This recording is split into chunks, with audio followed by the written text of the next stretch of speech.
Palabra de vida. Evangelio de hoy. Padre Carlos Yepes. Del primer libro de Samuel, capítulo 1, versículos 1 al 8. Había un hombre en Ramá de la tribu de Efraín, llamado Elcaná, que tenía 2 mujeres, Ana y Peniná. Peniná tenía hijos, y Ana no los tenía. Todos los años Elcaná subía desde su ciudad al santuario de Silo para adorar al Señor de los ejércitos y ofrecerle sacrificios. Ahí vivían los 2 hijos de Elí, Hofni y Pinjas, sacerdotes del Señor. Cuando ofrecía su sacrificio, Elcaná daba a Peniná y a cada uno de sus hijos su parte, pero a Ana le daba una porción doble, porque la amaba con predilección. Aun cuando el Señor no le había concedido tener hijos, Peniná, su rival, se burlaba continuamente de ella a causa de su esterilidad. Y esto sucedía año tras año, cuando subían a la casa del Señor. Peniná la humillaba y mortificaba, y Ana se ponía a llorar y no quería comer. Una vez, Elcaná le dijo: «Ana, ¿por qué lloras y no quieres comer? ¿Por qué está triste tu corazón? ¿Acaso no valgo yo para ti más que 10 hijos?» Palabra de Dios. Te alabamos, Señor. Salmo 116. Te ofreceré, Señor, un sacrificio. ¿Cómo le pagaré al Señor todo el bien que me ha hecho? Levantaré el cáliz de la salvación e invocaré el nombre del Señor. Te ofreceré, Señor, un sacrificio. Cumpliré mis promesas al Señor ante todo su pueblo. Le ofreceré con gratitud un sacrificio e invocaré su nombre. Te ofreceré, Señor, un sacrificio. Cumpliré mis promesas al Señor ante todo su pueblo, en medio de su templo santo que está en Jerusalén. Te ofreceré, Señor, un sacrificio. Del Santo Evangelio según San Marcos, capítulo 1, versículos 14 al 20. Después de que arrestaron a Juan el Bautista, Jesús se fue a Galilea para predicar el Evangelio de Dios y decía: «Se ha cumplido el tiempo y el reino de Dios ya está cerca. Arrepiéntanse y crean en el Evangelio». Caminaba Jesús por la orilla del lago de Galilea cuando vio a Simón y a su hermano Andrés echando las redes en el lago, pues eran pescadores. Jesús les dijo: «Síganme, y haré de ustedes pescadores de hombres». Inmediatamente dejaron las redes y lo siguieron.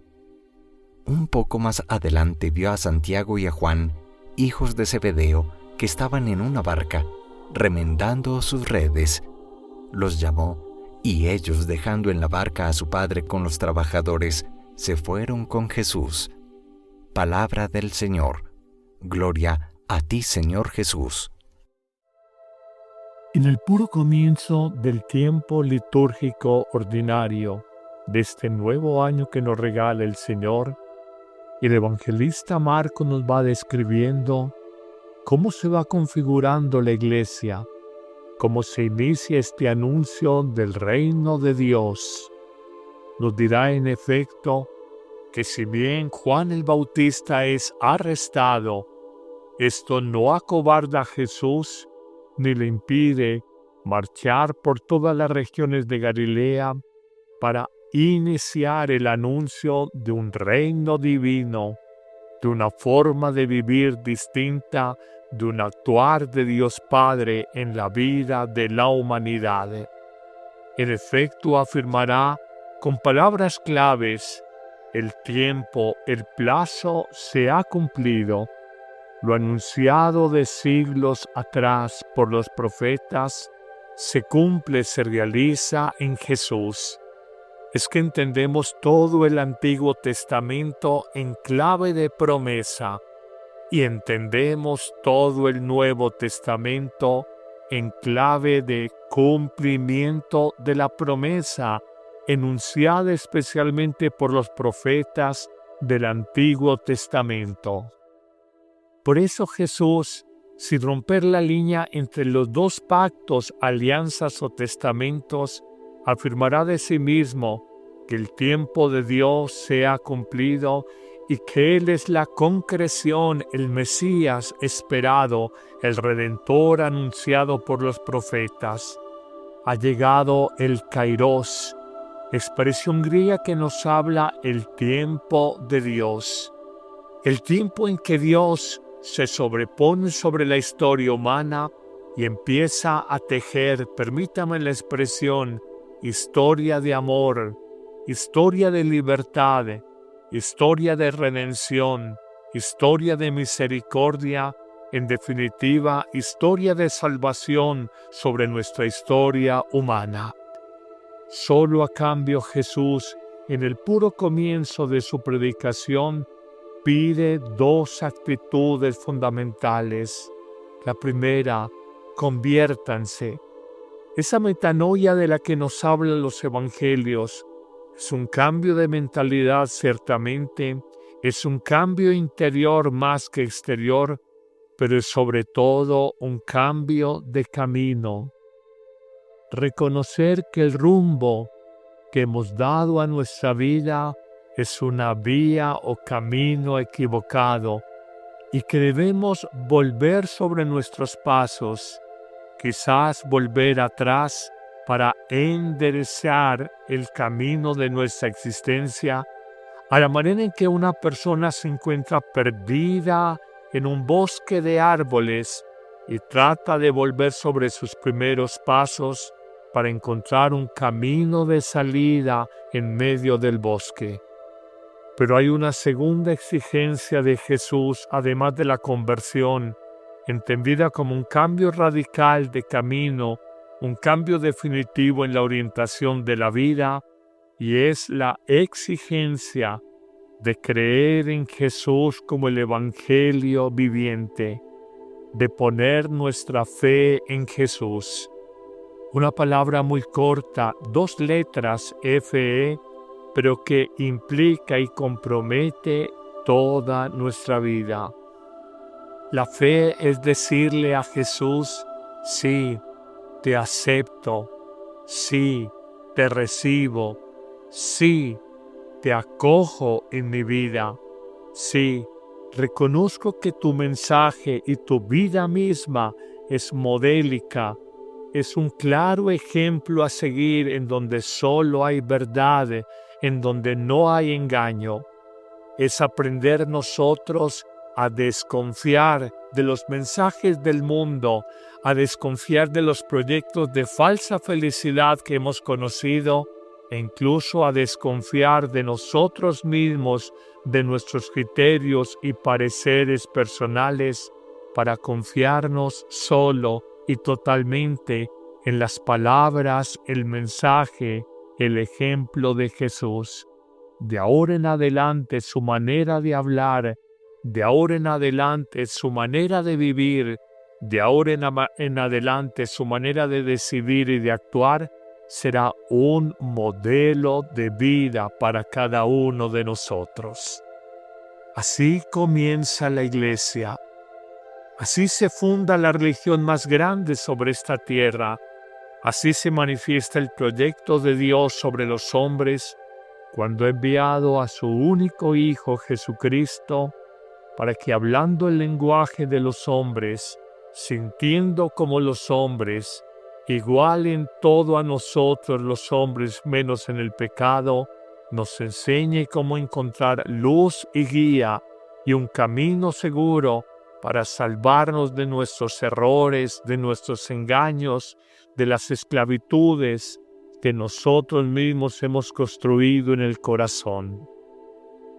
Pero viene finalmente una segunda parte del Evangelio, cuando Jesús entiende que la construcción del reino no la puede hacer Él de manera individual, sino que debe de construir una pequeña comunidad de discípulos que luego serán apóstoles. Hoy el Evangelio nos presenta el llamado de dos parejas de hermanos. Llama la atención que primero la iniciativa es de Jesús. Él los ve, los encuentra en su vida familiar como hermanos, en su vida laboral como pescadores, en su cotidianidad, su día a día. Les ve, les habla, les llama. La iniciativa es de Jesús. No pienses que tú o yo elegimos a Jesús. Es Él y solamente Él el que nos llama, y a ti y a mí nos toca simplemente responderle, darle una respuesta generosa a la misión que nos encomienda. Hace 2000 años le dirá a esta pareja de hermanos, Pedro, Simón Pedro y Andrés, a Santiago y a Juan, les da la misión de ser pescadores de almas, pescadores de hombres. Y nos dice que la respuesta de ellos fue inmediata. Lo dejaron todo, su trabajo, su padre, las redes, los jornaleros que lo acompañaban, y empiezan el camino feliz de seguimiento de Jesús. Hoy no nos quedemos en la literalidad de este pasaje evangélico, sino que asumamos en nuestra vida que tú y yo, 20 siglos después, somos llamados por Jesús en nuestra cotidianidad, en medio de nuestras familias, por nuestro nombre.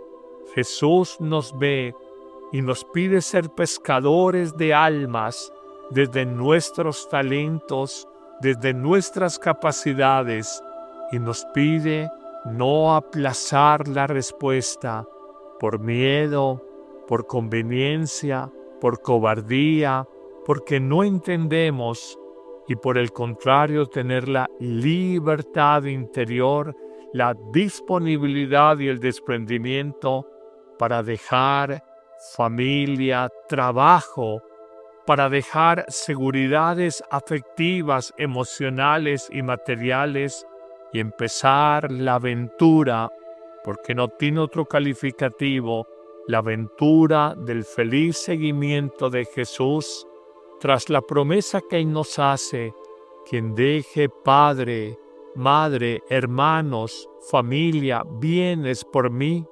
recibirá 100 veces más en esta vida, en amigos, familia, bienes, con persecuciones.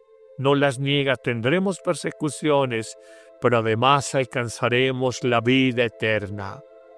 Señor, hoy necesitamos muchos pescadores de almas, hoy necesitamos muchos hombres y mujeres convertidos en su corazón y que crean verdaderamente en Jesús como el Salvador de nuestra propia vida.